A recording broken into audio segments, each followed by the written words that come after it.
Hi guys, I thought I'd make a video about my transition from eating pre-testosterone to 14 months on testosterone.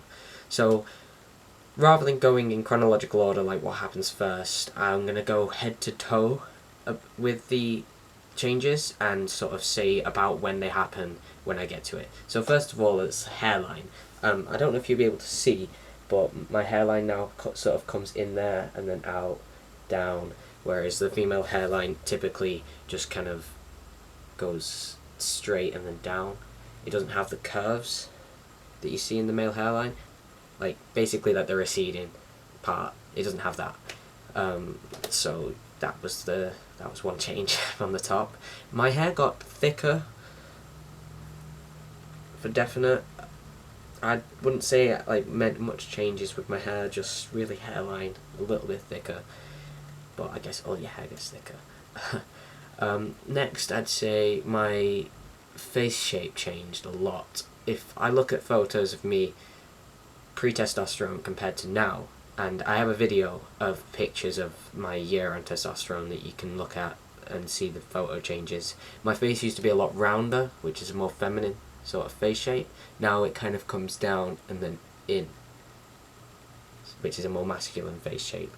It's kind of like the skin around your bones just gets thinner, making the jawline stick out more. Next, my neck got a lot thicker. I mean, I thought I had quite a thick neck before that, like muscly neck, but obviously not. It's definitely a lot thicker now. I am currently 14 months on testosterone now, but I noticed this change within about 1 or 2 months, if that.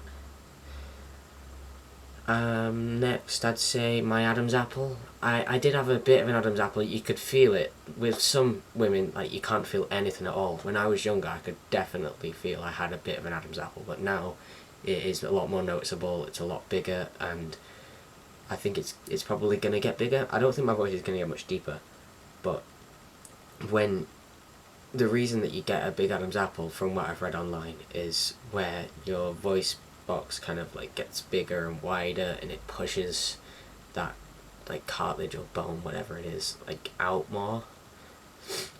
So that would be the cause of that.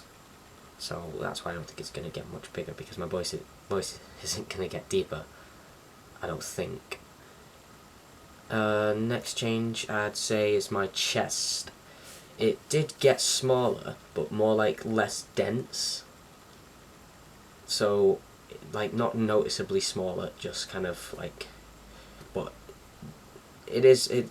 like, personally, I can notice it, but it doesn't make a difference to binding. I still need to bind, and I'd still need top surgery, stuff like that, but it's definitely something to look forward to.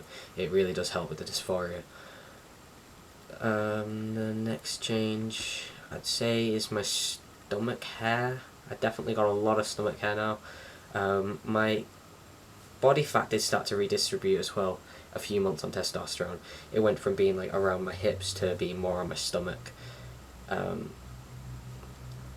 kind of like on my legs. I just seem to lose a lot of fat as well, and I've gained a lot of muscle without even really working out at all as well. So testosterone definitely helps with that, which helps sort of create a more manly shape, like a V shape rather than like the womanly hourglass shape. That definitely changes. Next, I'd say growth. I'm sure other people have heard that stuff does grow down there.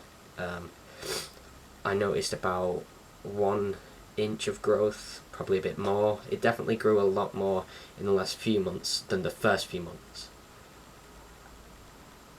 That's definitely a good change.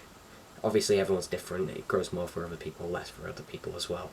That's how you have the medioplasty surgery. If you want to Google that, that's really helpful to like read up on both types of bottom surgery, like before you start your transition properly. Just read up on the both types of bottom surgery, on the top surgery. There's 2 types of that as well, depending on your chest size. Just stuff like this. Just do all your research. It's really helpful.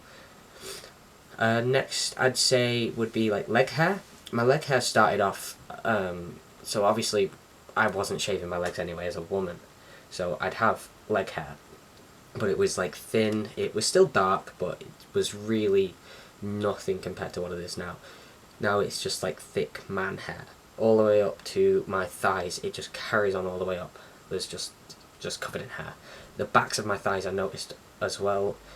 That was about 2 months on testosterone. Before my actual like bottom parts of my legs got lots of hair, the backs of my thighs were just covered in hair. It's I don't even need hair there. What's the point? It's like I can't even see it. But yeah, that's definitely a good change on testosterone. It definitely helps you pass for stuff, like when you're wearing shorts or whatever. Yeah, so another change I'd say, rather than stuff on the outside in your body, you change a lot in your head, because obviously it helps with dysphoria. It definitely changes your moods. For me, I found I was just so much more calmer and comfortable being on testosterone. I could relax more, I could talk to anyone. Before I was quite afraid talking to new people because I knew that my voice was a dead giveaway that I was a girl. And obviously I didn't want people to know that. So as soon as I opened my mouth, people would know. So I used to be really shy talking to people. Now I'll talk to anyone because my voice is a man's voice because I'm a man. My confidence just boosted as well. So not even just talking to people and like being able to talk to them, it's just everything. The way that I look, it just plays such a big part in your confidence.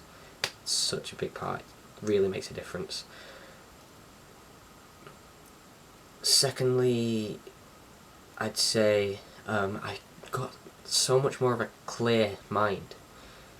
I can just think so much clearer now. I don't even know how to explain it. It's phenomenal, the changes. Really phenomenal. So if anyone is sort of debating whether this is something they want to do, if they feel like it's something they want to do, I say just go for it. Definitely read up first, just to make sure. But if you feel like it's something you want to do, don't hesitate. Just go to your doctor and get your referral. They talk to you, the psychiatrists do, and they'll be able to tell you if this is something that you actually need or not. So don't worry about that. And if they say not, then they'll be able to help you with what it is that is bothering you, really. So definitely just go and get that done.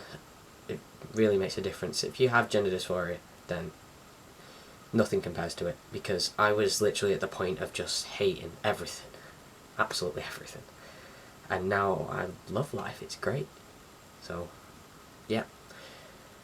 Don't forget to like the video if you like it, comment if you've got any questions at all, anything at all, advice, questions, just comment, and subscribe if you want to see more of my transition videos.